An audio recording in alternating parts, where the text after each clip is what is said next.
So, Virgo, let's have a look at your January energies for your tarot. So, January, you have the Ten of Pentacles. What a fantastic time for family and abundance.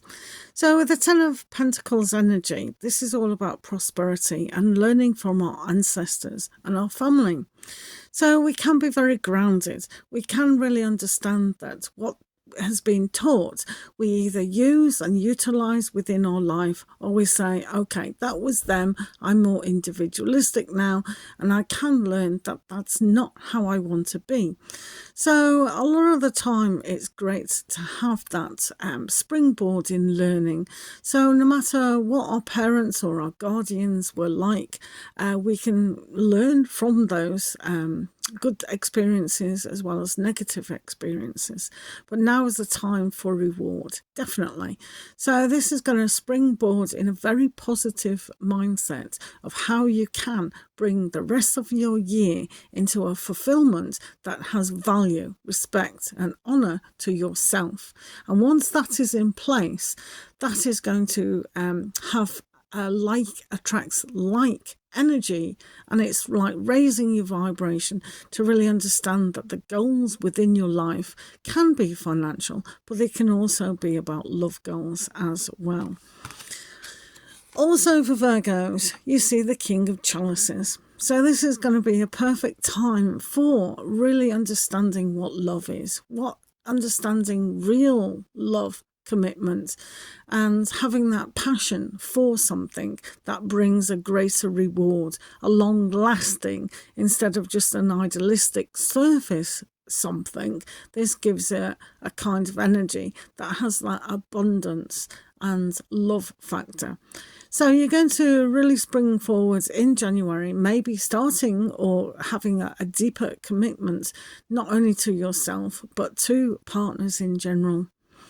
So some of you are going to have a long-term goal as teachers, social workers, sociologists, all sorts of things like that. And we can always learn from hobby learning as well. So we can take up a new course, we can decide what we want to do, obviously, but this energy gives a more understanding about the emotions, about the ologies, just kind of learning something that's going to have a deeper meaning. So this has a very hidden, holistic way of approaching life. So it has a more deeper. So looking into something deeper, maybe a little bit more fun, and it's not as serious as a career or a job, but you know, something like astrology or tarot or anything that can bring a sense of fun, a fun factor. All right. Oh, and also for Virgo, we see the Oak King. So this is going to really empower you in such a way that maybe you do have to sacrifice time, energy to something that will give you a greater reward. So some of you might think you're sacrificing things for family. You know, maybe you're a single parent, or maybe you're having another child, and all these sort of things that are coming through in January that are longer lasting. So this aspect has value to where your soul is actually reaching for.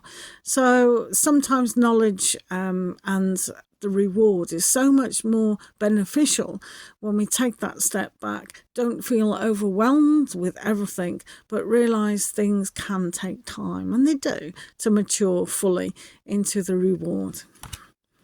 And also here for Virgos, you have the Lady and the Lord. So this is traditionally the Lover's card. And with lovers bring that huge decision for your soul growth.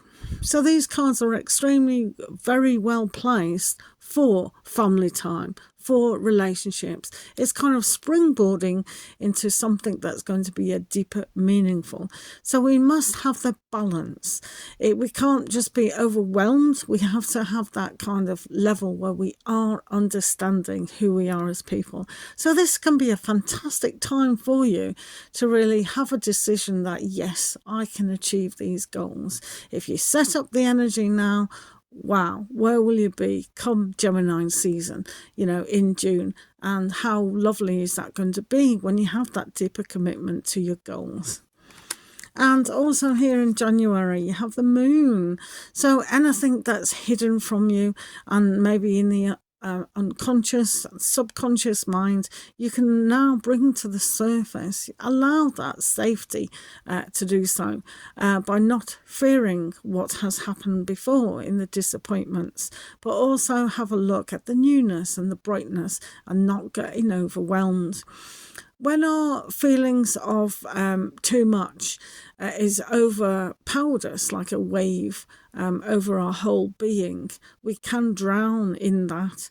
But when we have things laying gently on the surface and we can look at it in reality, so we need more light on the situation, then we can actually see that what we feared in the past has no bearing to the year 2024. So really allow a kind of a decision for your soul to grow and develop. You know, when we don't explore the ups and the downs and the huge challenges within our life, then our soul doesn't grow and doesn't develop. If everything was just humming along very nicely like a very slow 20-mile-an-hour train.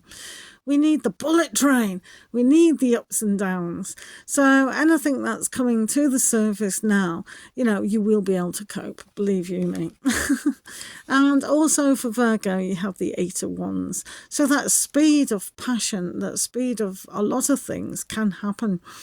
So you have enough of what you do need. You have all the kind of tools, a lot like the Fool card here, but which this isn't the Fool card, this is the 8 of Wands.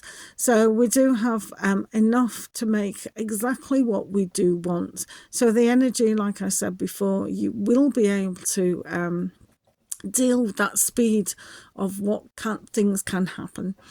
So we've got to be more aware, and this is why the moon is important, to bring to the surface those subconscious healing aspects, to really understand that we don't have to get overwhelmed and overstressed when new challenges come along. All right, and one more for you guys in Virgo, and you have the Knight of Athame.